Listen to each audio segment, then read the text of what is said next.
I am hiding out in my room for 1 hour. My family thinks that I have a 2-hour therapy session, but I don't. I just have a 1-hour therapy session. So rather than leaving this room, I'm gonna make myself stay in here for 1 hour, and you and I are going to take a look at what needs to be done in here. And for the next hour, we're gonna do those things together, okay? So let's get started, shall we?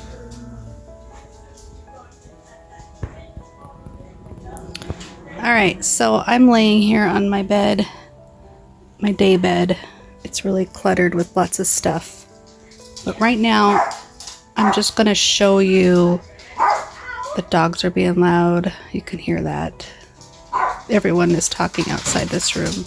They think I'm in here talking to my therapist, but let's look at this chair right here that I'm pointing to with my ankle, my foot, my orange sock.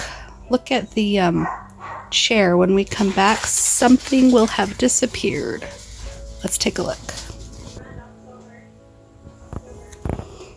Voila! Okay, I'm not gonna lie to you. I just put a lot of it right there. Some clothes went in the hamper and my backpack got hung up. But at least we have an empty chair now. You ready for the next thing?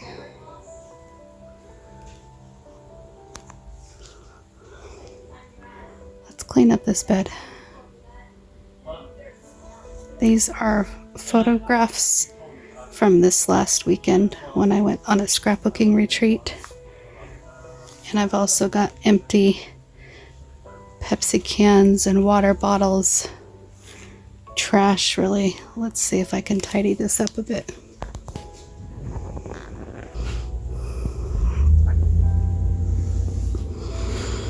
Okay, well, it's cleaned off a little better. I still have more stuff to tidy up. If we look at this bed, the sheet has come off of the mattress, so I'm gonna take everything off of here and make the bed. My hips are hurting, and my back is hurting just from making the bed. That's not a good sign. If your back hurts and your hips hurt just from making a bed. And I think I need to do more stuff like this more often to build up that stamina and put my body back in shape. The other thing is, if you're like me and it's overwhelming to look at a room and not know where to start, just hit record on your video camera and just clean up one little section that the camera will see, because it gives you a more narrow window and it's not so overwhelming. You don't see everything in the room when you're looking through the lens of the camera.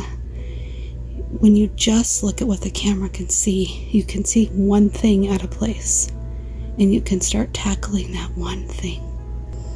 It would be nice when I can get to the point where I can request alone time in my room without needing a fake therapy appointment to claim. Like, it took a while to hold that boundary that I have a therapy session right now. Everybody needs to leave me alone. When I first started doing therapy sessions in this room during COVID.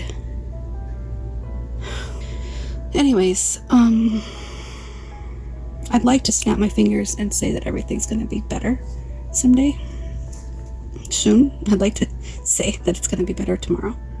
But there's some growing pains. There's going to be some ebb and flow. There's going to be some ups and downs. Growth is not a linear line. Healing is not a linear line. There's so many 2 steps forwards, 8 step backs sort of situations. So anyways, I'm just rambling now as I'm trying to relax my back and talk to you on my half an hour left of my fake therapy session. My first therapy session was real, and now I'm just waiting for 8 o'clock so I can go out there and face the family eat dinner and all that, maybe I'll have some motivation to do some more stuff in this room before that time. Maybe. What the heck am I doing here? I just piled everything that was on the floor and the bed onto the table. And now that this bed is cleared off, I get to lay down. And I have a little bit of a walkway to go out there. But it's still not 8 o'clock yet. So I still have a half an hour of my therapy session. My first therapy session was real. I really spoke to my therapist. Maybe I'll share a little bit of that here. Maybe just a little bit. I try not to take on his stuff, but what I think you're right, that when I'm not happy, I feel like it's my responsibility to get happy. And I will start blaming others or the situation, or because everything's not perfect, or because it's not the way I want. But if I'm honest with myself, I don't think I'm being picky. I think I'm in a very difficult situation that makes it hard. Like, I don't think I should have to be happy with it. Like, I mean, even satisfied with it. I don't think I should just roll over and accept it. And so I struggle with that. Am I really supposed to accept the way he treats me? No, you're not. You're not at all. And I don't know how not to. Because if I stand up to him, then But see, that's the dilemma with relationships that are not interdependent, right? Or never really have been, is that your happiness now relies on his.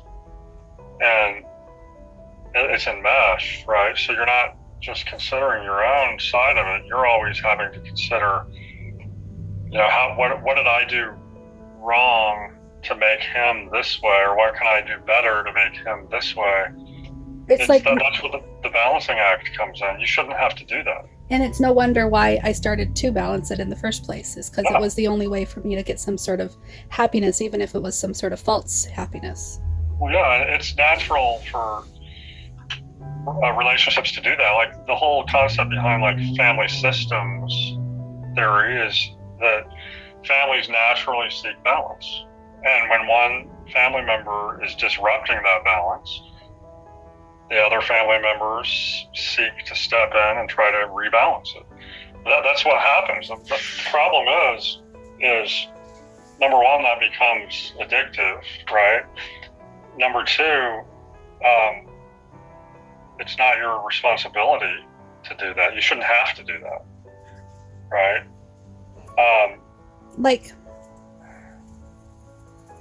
It's even going as far as, because I'm not speaking to Jim about what's bothering me this week, he's now walking on eggshells around me, and he's being very careful on what he says, and he's being so nice and sweet and polite and going the extra mile, and he's love bombing me, right? In hopes that that's his go-to when he feels threatened. That's part of the cycle. Which I'd rather have that than the opposite. So, well. That's the problem, where it becomes addictive for me to keep giving him the cold shoulder. Right, because you can't help for that. I don't like using the term manipulative, but you know exactly what to do. And I'm not even trying to get it from him. I just don't want to start up the cycle again. Right. No, I know. But that's that perfect storm, that happens.